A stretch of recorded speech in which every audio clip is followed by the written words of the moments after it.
Walter Gray never intended to become the center of any neighborhood conflict. He wasn't eccentric, just quiet. A man of practical habits and long silences, he kept his head down, paid his dues, and focused on his work, which happened to revolve around something most of his neighbors considered either obscure or vaguely suspicious: climate resilient agriculture. His home wasn't extraordinary. A single-story brick house with shaded windows and a gravel path leading to the rear where, neatly tucked between an old tool shed and a line of blueberry bushes, stood the greenhouse. It was a striking structure. Unlike the rustic backyard greenhouses some retirees put up for tomatoes and cucumbers, Walter's greenhouse was glass and steel, architectural, a blend of design and engineering. It shimmered under the sun like a prism, subtle but present, standing at odds with the uniform beige of surrounding houses dictated by HOA's relentless guidelines.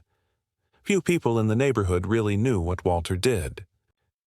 He leased the land through a small ecological foundation registered in another state. A legal nuance that caused some friction during local planning discussions but ultimately passed under the radar. He didn't advertise that his greenhouse was part of a research initiative funded by a silent coalition of private donors focused on food sustainability. That detail, like much of Walter's life, was deliberately kept off the radar. He wasn't hiding anything illegal, but the fewer eyes on his work, the better. Public attention brought with it competition, interpretation, and risk. All things he avoided. Walter preferred process over exposure. He believed that good science didn't need to scream. The trouble began not with an incident, but with a person. Karen Whitmore, chairwoman of the HOA's Architectural Review Committee, and a woman whose smile often preceded paperwork. She moved through the neighborhood like a mobile ordinance, collecting impressions and turning them into action items. Her job wasn't paid, but she carried it out like a duty bestowed by divine ordinance. She viewed HOA regulations not just as guidelines, but as moral imperatives. And where others saw Walter's greenhouse as a curiosity, Karen saw deviation, a break from visual harmony, a violation of line and proportion, a threat to what she called community equilibrium. She'd raised concerns before: the way the glass reflected sunlight at certain hours, the proximity of the structure to a nearby walking path, the fact that it had a slight humming sound when the internal temperature system recalibrated. None of her concerns resulted in action, since Walter's property fell just outside the HOA's direct jurisdiction, but that didn't stop her from building resentment like sediment in a still pond. What irked Karen more than the structure itself was Walter's refusal to play the neighborhood game. He didn't attend social gatherings, didn't wave at her during her routine walks, didn't display the seasonal yard flags the HOA mailed out every November. To Karen, this made him aloof, even arrogant, someone who thought himself above collective norms. But what truly tipped the scale came from a document she wasn't meant to see. During a community planning forum where park renovations were being reviewed, Karen submitted a proposal for a decorative pollinator trail, largely ornamental, mostly cosmetic. The environmental review came back with recommendations to halt the project, citing concerns over invasive species and water drainage. The language in the report was sterile, clinical, but Karen recognized the style. The consultant's name wasn't listed, but she later learned through idle gossip at a wine and cheese event that Walter had contributed expertise to the evaluation. He hadn't just quietly undermined her project. He had done so with authority she couldn't challenge. From that moment forward, the greenhouse wasn't just glass and steel. To Karen, it became symbolic, a monument to resistance, to disrespect, to an individual asserting personal interest over collective order. It was no longer about aesthetics. It was about power, about principle. She began to frame Walter not as a neighbor, but as an obstacle. And obstacles, as Karen saw it, weren't to be tolerated. They were to be removed. The first official notice arrived folded neatly into a pale blue envelope, slipped between a glossy HOA bulletin and a flyer for a local window cleaning service. Walter found it one late morning in early spring, wedged in the rusted mailbox at the edge of his driveway. The paper inside was thick, watermarked, and adorned with the HOA crest. A pair of oak leaves curled around the silhouette of a Tudor-style house. The tone was polished but firm, laced with administrative superiority. It stated that a recent visual compliance assessment had raised concerns regarding the structural harmony and aesthetic integration of non-standard installations within the neighborhood's visual corridor. Walter reread the phrase twice, bemused by its delicately evasive language before realizing it was a veiled reference to his greenhouse. He didn't respond. He had no legal obligation to, as his property technically fell outside the core jurisdiction of the HOA's architectural code. The land was zoned under a specific transitional use clause, an obscure relic of county legislation, and leased through the nonprofit environmental research group he worked with. Still, the tone of the letter gave him pause, not for its legal weight but for its timing. Just a week earlier, Karen had passed by during one of her morning walks. She'd stopped several feet from the greenhouse, sunglasses pushed to the top of her head, hands clasped behind her back, as if inspecting a monument she intended to condemn. Walter had stepped outside, silently observing her as she pretended not to notice him. When she finally walked away, her shoes crunched with deliberate finality on the gravel, like punctuation. 2 days after the notice, a second letter arrived. This time marked Preliminary Recommendation for Community Action.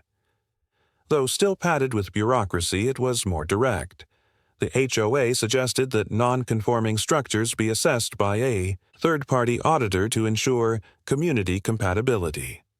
Walter found the phrase amusing in a darkly Orwellian way. Compatibility. As if his greenhouse were a virus infecting their suburban operating system. He still didn't reply, but he logged the documents, scanned them, and forwarded copies to his project coordinator, not out of fear, but because he had learned that negligence wasn't always dangerous. Arrogance was. Karen escalated in her own way. Within the week, a petition began circulating. An informal call to review structures that posed visual disruption to shared spaces and property values. The language was broader now, less targeted, likely crafted with the help of someone with minor legal training. It didn't mention Walter or the greenhouse, but the intent was thinly veiled. Neighbors received it under their doors, in their mailboxes, even through community group chats. Karen framed it as a discussion of values, uniformity, preservation, mutual respect. Walter, naturally, wasn't included in the group chat. The same day he heard about the petition, Walter noticed the first real sign of hostility. One of the overhead panels of his greenhouse, a UV-coated laminate designed to adjust opacity with the sun's position, had been cracked. Not shattered, but spiderwebbed from a single impact point, as if someone had tapped it with precise, cautious force. The fracture wasn't visible from a distance, only apparent from inside. It wasn't a random act, it was a message, a line being drawn. Walter didn't file a police report. He knew the futility of making claims without witnesses or footage, and besides, he wasn't interested in provoking direct confrontation. He documented the damage, measured the impact point, and filed it with the rest of his records. Silence was sometimes sharper than outrage. Karen, for her part, remained publicly diplomatic. During an HOA mixer hosted in the community clubhouse, she addressed a small gathering of board members and active residents. With a carefully chosen smile, she brought up the topic of unsanctioned land use practices and structures of questionable integration. Several neighbors nodded, not necessarily in agreement, but out of social inertia, the kind that sustains power through ritual. No one mentioned Walter by name, but everyone knew who she meant. A few people looked uncomfortable.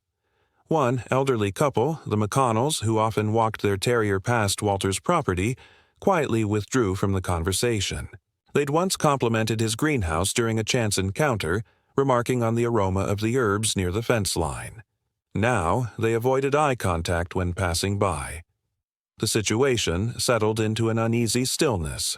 Karen kept applying pressure, issuing memorandums, and encouraging discussions in digital forums. Walter continued tending to his work, though the air around the greenhouse felt different. Less like solitude, more like surveillance. Subtle changes began accumulating. Packages were delayed or rerouted.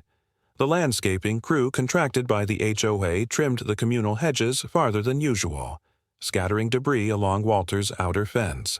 Trash bins were overturned more frequently on collection days. None of it was overt, none of it traceable. But together, the pattern formed a clear silhouette of coordinated passive aggression. Then came the unmarked van. Walter first saw it parked across the street around dusk, its windows tinted, its engine idling quietly. It wasn't entirely unusual. Contractors and utility crews often moved through the neighborhood, but something about its static presence, its silence, struck him. The van didn't move for nearly 45 minutes. When it finally rolled away, it turned without headlights until the end of the block. The next day, a corner section of the greenhouse's drainage system was found torn away, the exposed piping wrenched sideways. Again, no evidence, no witnesses, only damage that required repair and attention.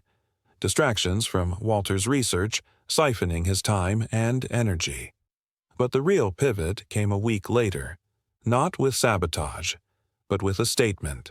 Karen sent out an HOA-wide update, not a memo, but a formal declaration of intent to organize a community standards review.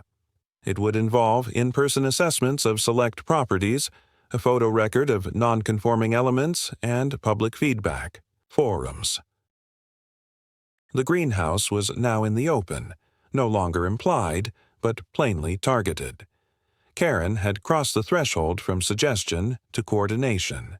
Her aim was clear: rally enough soft support to build procedural legitimacy, pressure Walter into compliance or resignation. But what Karen didn't know, what she couldn't know, was that the greenhouse wasn't just an experiment in agriculture. It was a node in a much larger system, a decentralized network of biodome prototypes tied to a classified research grant. Walter didn't disclose this, not even to his closest collaborators. Not out of secrecy, but necessity. The grant agreement included clauses about infrastructure integrity and continuity of function. If the greenhouse was compromised beyond a certain point, the project's status would automatically escalate, drawing in oversight and funding bodies with jurisdiction beyond the HOA, beyond even the county. Karen's war wasn't with Walter. She just didn't know it yet. It happened on a Sunday morning, the kind of morning that pretends to be peaceful with soft light and slow-moving clouds, but beneath the surface holds the quiet violence of intention. Walter awoke not to alarms or noise, but to an instinctual tightening in his chest, a sensation he couldn't explain, as if something subtle in the world had shifted. He moved through his morning routine with the same economy of motion as always: coffee, data check-in, visual inspection of the greenhouse's climate interface. But when he stepped outside and followed the gravel path to the glass enclosure, he stopped short. The first thing he noticed was the smell, not of soil or greenery or the sharp, clean scent of filtered air, but of chemical residue and scorched plastic. The door to the greenhouse, usually secured with a biometric latch, had been forced open. Not broken. The mechanism remained intact, but bypassed, the external panel carefully dismantled and reattached in a way that would have gone unnoticed to anyone not intimately familiar with its operation. Inside, the devastation was precise.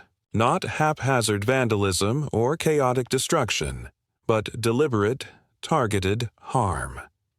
Rows of test plants, the genetically adapted sorghum and dwarf kale lines, had been uprooted, their root systems snapped. The misting system had been sabotaged. Nozzles turned inward, causing condensation to pool unnaturally along the inner glass walls. Several solar tiles were missing from the panel mounts, pried out with a tool sharp enough to avoid cracking the surface. It wasn't destruction for destruction's sake. It was a calculated attempt to interrupt function without triggering total collapse. Walter stood in silence, absorbing the damage with clinical detachment, not because he didn't feel it, but because his training taught him how to separate response from impulse. Anger was inefficient. Regret was irrelevant. He reached for his tablet, ran a diagnostic scan of the interior sensors, and confirmed what he already suspected. The internal logging system had been disabled the night before for exactly 23 minutes. Whoever had entered knew the system, knew when to act, and knew what parts of the infrastructure were the most vulnerable. This was no longer a neighborhood dispute. It was sabotage.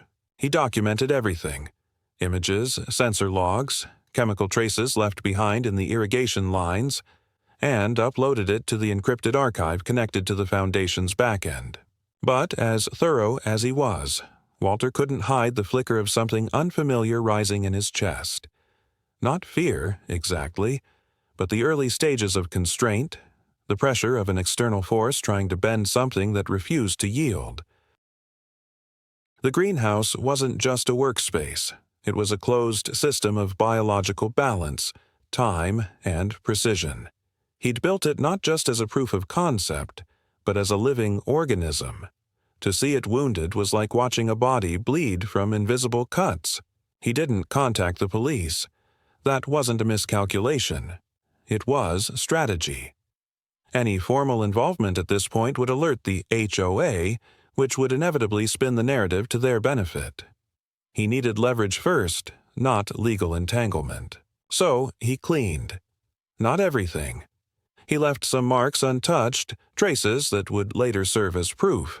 But he restored enough of the greenhouse's core systems to stabilize the plants that had survived.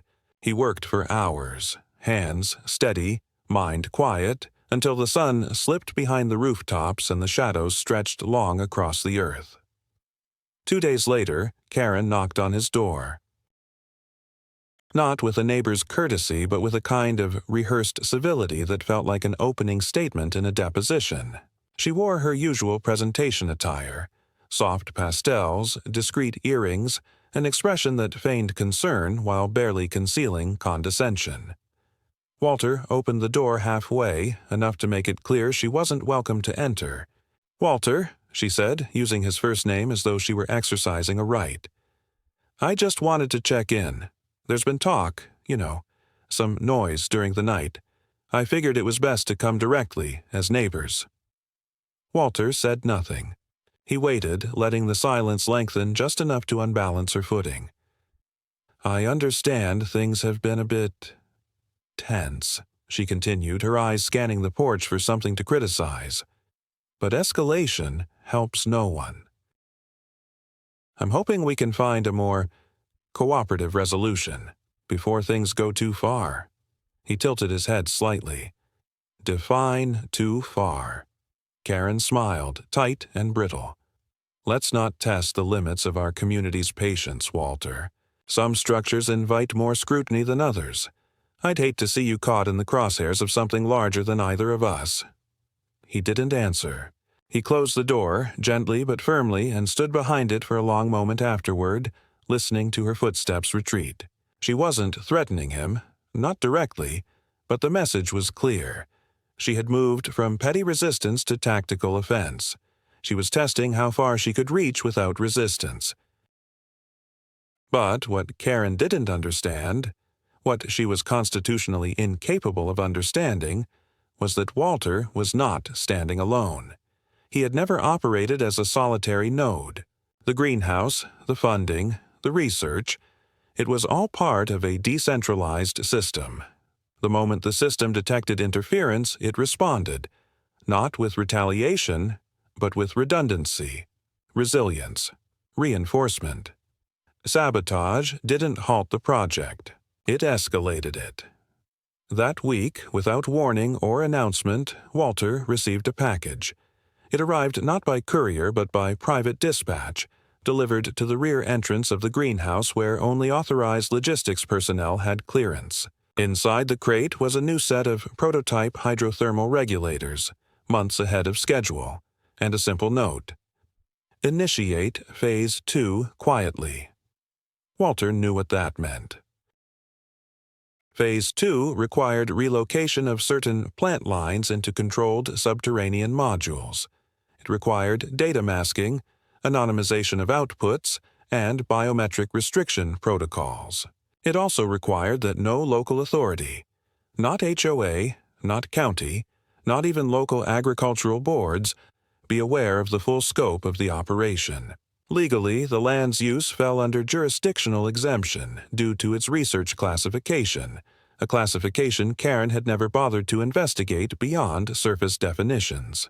And so, as Karen intensified her efforts, posting notices, organizing neighborhood meetings, floating legal jargon through community channels, Walter worked silently, transforming the greenhouse from a visible structure into something less accessible, less interpretable, more protected. He changed the reflective coating of the panels. He muted the exterior systems, camouflaged the waste output lines, and moved active operations underground. Above ground, the greenhouse now appeared dormant, neglected even, a shell of what it had been. But below, it grew, and Karen, unaware that her pressure had only driven the project deeper, continued to push, blindly, confidently, believing she was winning. The neighborhood didn't notice the change at first. On the surface, the greenhouse appeared to have gone dormant. The glass grew dustier. The ventilation system's gentle whir faded into silence, and the once flourishing beds inside looked like they had been left untended. There were no more visible growth lights at night, no deliveries or technician visits during the day. If anything, it seemed to confirm what Karen had been suggesting for weeks, that Walter had abandoned the project, perhaps due to neighborhood pressure, or possibly because he'd finally realized he was on the wrong side of the majority's will. Her version of the story, that the community had reasserted itself, spread without resistance. No one asked Walter about it. No one knocked. Most people preferred the illusion of resolution. In truth, the surface stillness was the product of meticulous design. Walter had masked the greenhouse's active systems behind a false interface and rerouted its sensory outputs through encrypted microhubs that fed directly into the Foundation's protected archive. The real work, Phase 2, had moved underground, beneath the structure, where a series of modular soil beds, UV channels, and nutrient pipelines operated in silence beneath a layer of engineered insulation. Walter rarely entered through the main door now. He accessed the core module through a maintenance hatch obscured by stacked crates at the rear, a decision that minimized both visibility and pattern recognition for any observers. The greenhouse wasn't dormant. It had evolved, and it needed to, because the project's funding protocol had shifted. The sabotage had triggered an escalation clause in the Foundation's agreement, a clause that quietly reclassified Walter's research site from pilot to strategic node. That change came with new requirements: daily encrypted briefings, security, sweeps, and biometric keypads for critical areas. It also came with new hardware: satellite-supported soil monitoring, drone-deployed seed dispersal prototypes, and something Walter had never used before: a soft defense mechanism designed to disable unauthorized entries through electromagnetic interference. It wasn't lethal, but it would make anyone think twice before stepping over a certain threshold again. Walter didn't relish the added secrecy. He didn't like the necessity of countermeasures, but he understood them. The project was no longer just about adaptive produce or sustainable horticulture. It had become a geopolitical conversation, a test case for food independence models being observed quietly by 3 separate federal departments. Most of the neighborhood had no idea what Walter had been growing in the first place. If they had, perhaps they'd have been more cautious. Some of the hybrid crops developed within the greenhouse had already been sampled for resilience in controlled gardens near D.C. not merely as a domestic novelty, but as a symbolic gesture toward ecological self-sufficiency. One of the leafy greens that had sprouted from his early nutrient tolerance trials was, according to unofficial channels, growing in a sectioned plot maintained by the Executive Garden Initiative. But Walter never confirmed that. He didn't need to. His job was to keep it growing and protected. Karen, however, wasn't finished. The appearance of victory hadn't satisfied her. It had merely emboldened her. Her petition had failed to reach the required quorum for architectural enforcement, but she interpreted that not as a setback, but as evidence that the rules needed tightening. She began lobbying the HOA board to revise the charter, to retroactively incorporate adjacent parcels of land previously exempt from regulation. This move was ambitious, legally shaky, and entirely reliant on the complacency of the community. And, to her surprise, she began to gain traction. Not because the residents agreed with her crusade, but because they were tired of conflict. Karen framed the revision as a stabilization measure that would ensure neighborhood integrity for future buyers. She cited obscure metrics about property value volatility and visual disruption indices, and though most people didn't understand what she meant, they nodded because she spoke like someone who did. One board member, Paul Redford, a former logistics officer turned HOA treasurer, voiced concern. He pointed out that revising property jurisdiction post facto could trigger legal exposure. Karen countered with a pre-written draft resolution and a non-binding legal opinion she'd solicited from a private consultant. She framed Paul's hesitation as unnecessary risk aversion. He backed down, publicly at least. When Walter received the email, buried in the HOA's public record update, outlining the proposed charter changes, he read it in silence, slowly, twice. It was exactly what he'd anticipated. It wasn't a direct assault, but a bureaucratic maneuver, the kind that, if unchecked, would give Karen and the board de facto authority to enforce visual conformity measures over his parcel. The vote was scheduled 2 weeks out. No one had contacted him directly, but they didn't need to. The message was clear. If they couldn't remove him with rules, they'd rewrite the rules until he no longer fit. He considered challenging the vote directly, but rejected the idea. Engaging on their terms would legitimize the process. He needed something quieter, something strategic, and so he made a call. He rarely used the direct line to the Foundation liaison, a woman named Marin, whose voice always carried the quiet gravity of someone used to operating behind layers of protocol. When he explained the situation, she paused only once to ask the precise date of the vote, and then told him to leave it with her. No drama, no guarantees, just a simple directive: keep everything operational. That, she said, was his job. 3 days later, a low-profile inspection vehicle appeared in the neighborhood. Not labeled, not official-looking, just a matte gray SUV with state plates and a discreet scanning unit mounted beneath the chassis. It passed slowly down the street, paused briefly at the entrance to Walter's driveway, and continued on. That evening, the HOA board received a confidential notification via secure email stating that the proposed jurisdictional revisions would require pre-clearance from the County Development Office and potentially from federal zoning auditors due to the research status of the property in question. The message was unsigned, auto-routed through a relay address, and came with a digital watermark denoting privileged review. No one knew where it came from. Paul Redford resigned 2 days later, citing conflicts of procedural ethics. The vote was postponed indefinitely. Karen was furious, though she never showed it outwardly. Her next moves were clumsy, scattered. Suggestions of misconduct, appeals to community emotion, desperate attempts to reframe herself as a protector rather than an aggressor. But her rhythm had faltered, and Walter, as always, remained silent. He made no public statements, issued no accusations. He simply continued tending the greenhouse, calibrating systems, logging data. His quiet refusal to acknowledge her campaign became, in itself, an indictment. Every day the structure remained standing was a visible repudiation of her efforts. But beneath that silence, something had shifted. Walter wasn't just preserving a project anymore.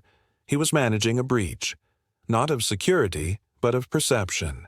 The moment Karen had made the battle public, it ceased to be about one man's right to operate freely. It became a study in thresholds, how far authority would stretch before the ground pushed back. Walter had never intended to be part of a test case, but now he was. And the real midpoint of the conflict wasn't when the greenhouse was sabotaged or when the vote was proposed. It was this: the realization that he wasn't defending a structure. He was defending a principle, and that the principle had become systemic. Karen didn't understand yet what that meant, but soon she would. By the time summer deepened and the cicadas began to buzz like distant electrical wires across the hedge lines, the tension in the neighborhood had taken on a kind of atmospheric weight. It no longer needed to be spoken about.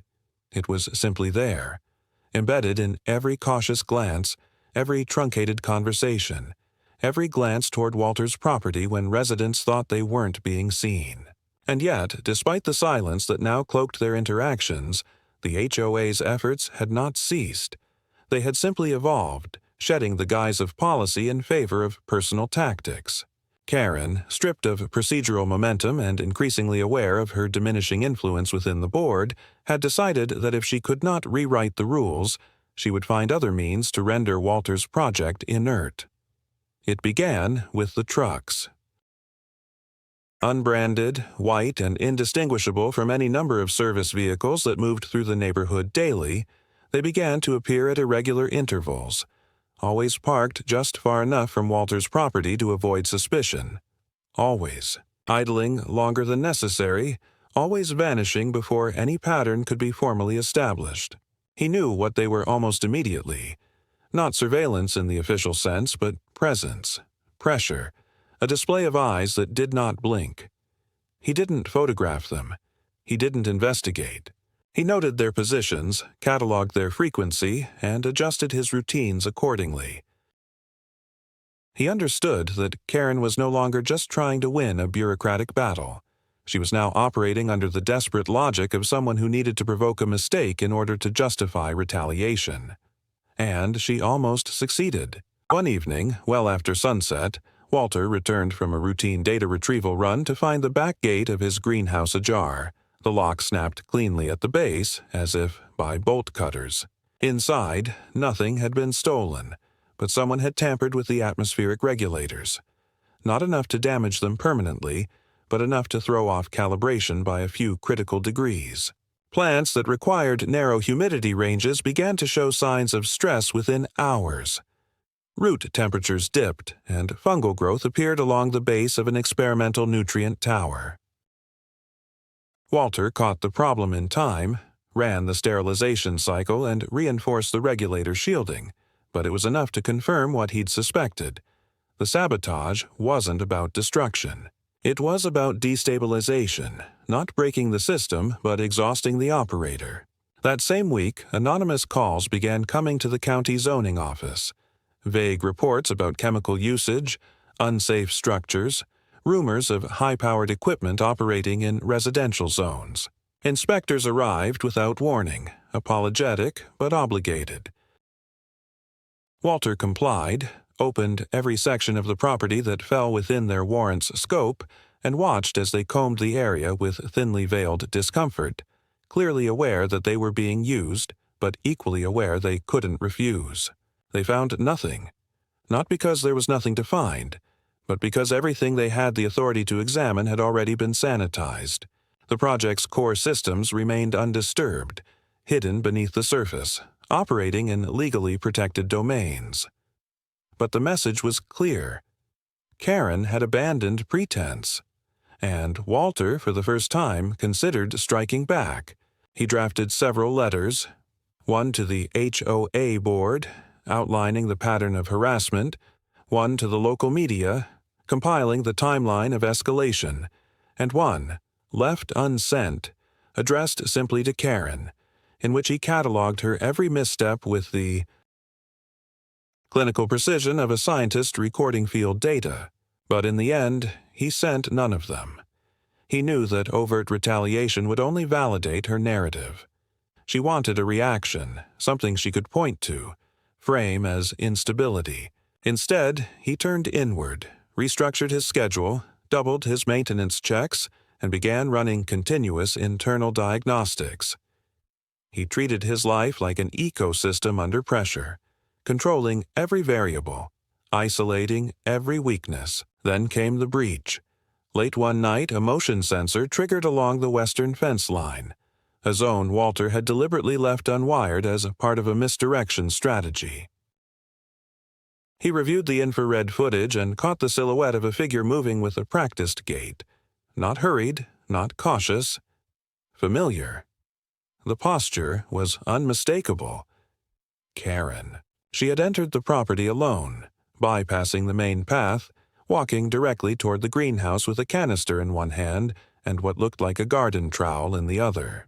Walter watched her crouch near the base of the wall, scatter something across the soil, and then retreat the way she came, never once looking at the camera, perhaps not knowing it was there, or perhaps believing it had been disabled. The next morning, he sampled the area she had disturbed and sent it to the Foundation lab. 3 days later, the results came back.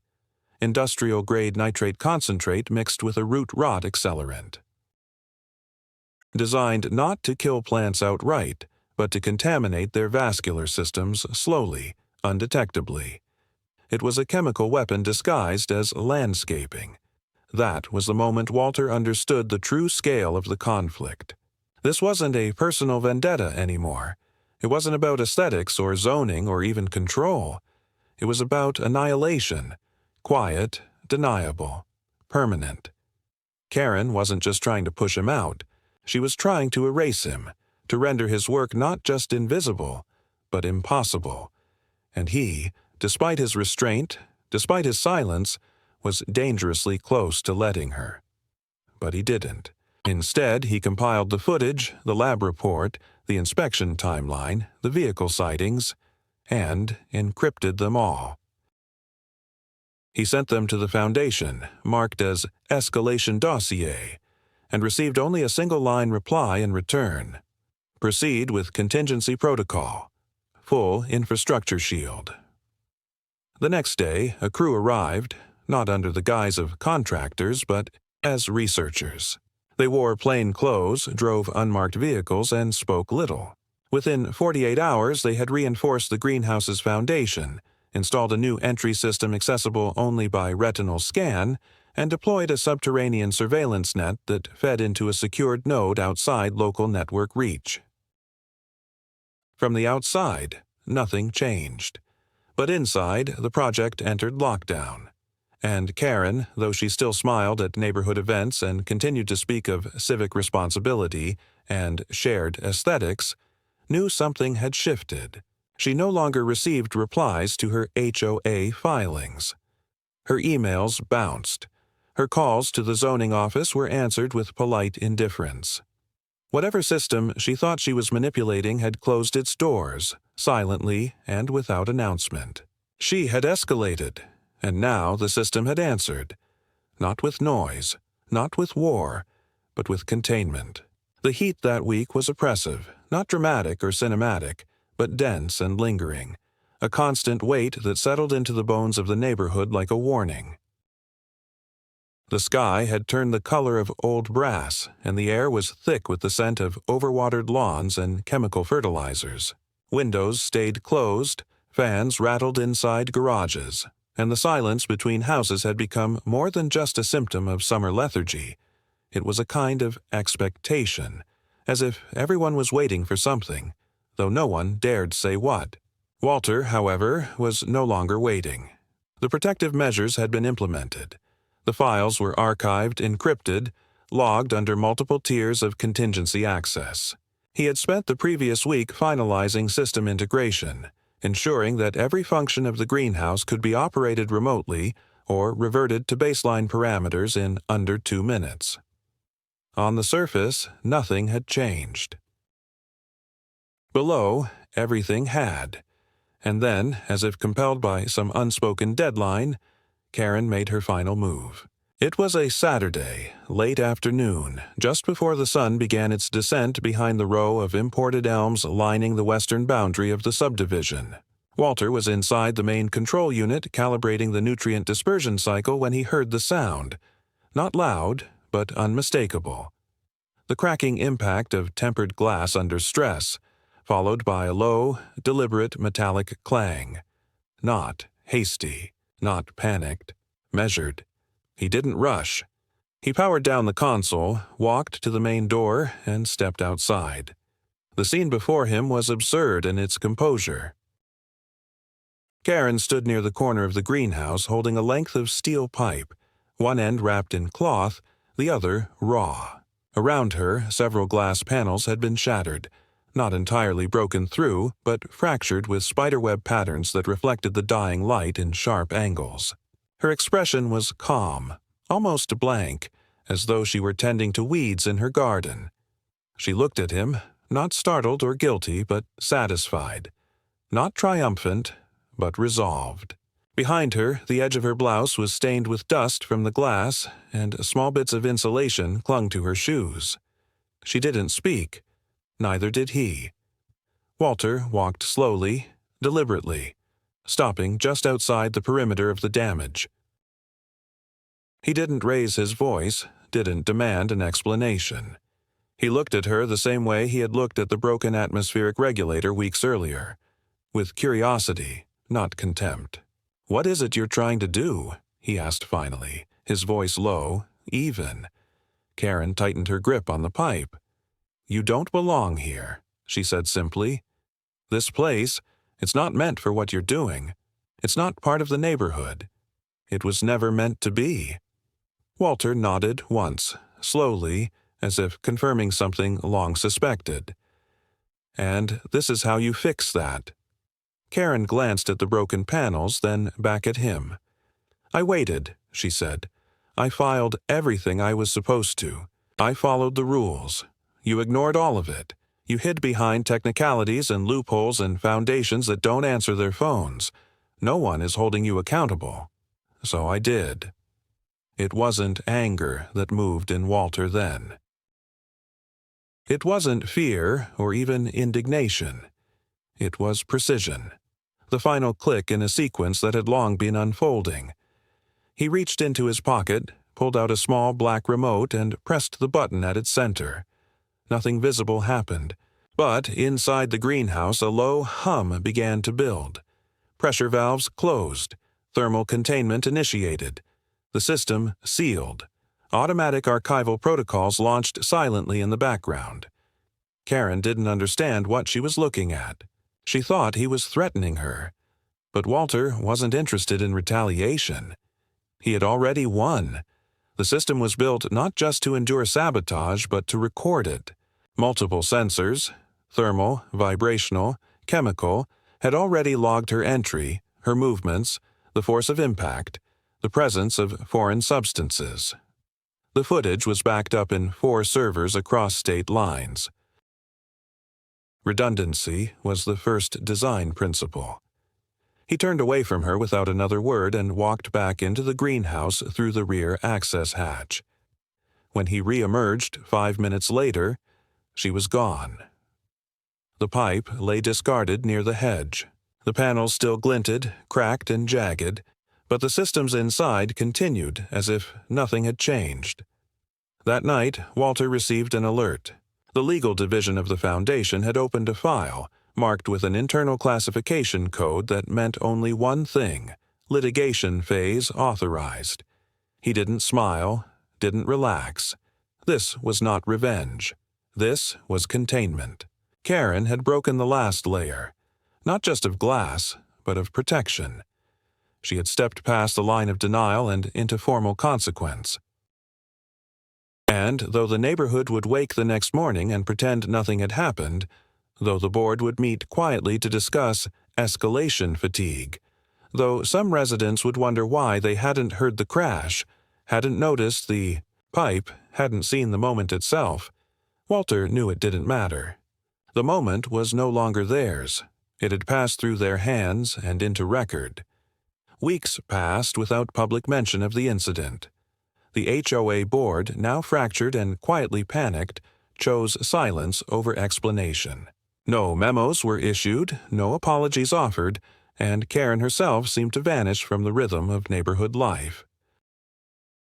Her porch sat undisturbed, her car unmoved for days, her absence discussed only in the vaguest terms: taking a break, family matters, stepping back from community responsibilities. But Walter knew better. The Foundation's legal team had made contact. A formal cease-and-desist order was served, followed by a civil suit citing trespassing, vandalism of a protected research site, and interference with federally affiliated agricultural infrastructure. The case would not be loud. It wasn't designed for headlines or spectacle, but its consequences would be precise and lasting. Walter didn't celebrate.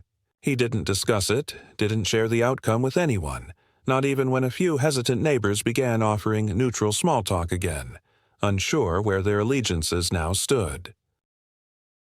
He continued his routines as before, calibrating the systems, submitting reports, logging growth data. The greenhouse, reinforced and quiet, shimmered beneath the late summer sky, no longer a point of contention, but a sealed space of continuity. Its panels had been repaired. The internal modules expanded slightly, and a secondary dome, smaller, experimental, had begun to rise beside it. No one asked about it. No one interfered. One morning, a plain envelope appeared at Walter's door. No return address. Inside was a single note in neat handwriting. "I still don't understand what made you so untouchable." No signature. He folded it once, placed it in a drawer, and never responded. He didn't need to. Some things weren't about being untouchable. Some things were about outlasting pressure without changing shape. And in that, Walter had already won.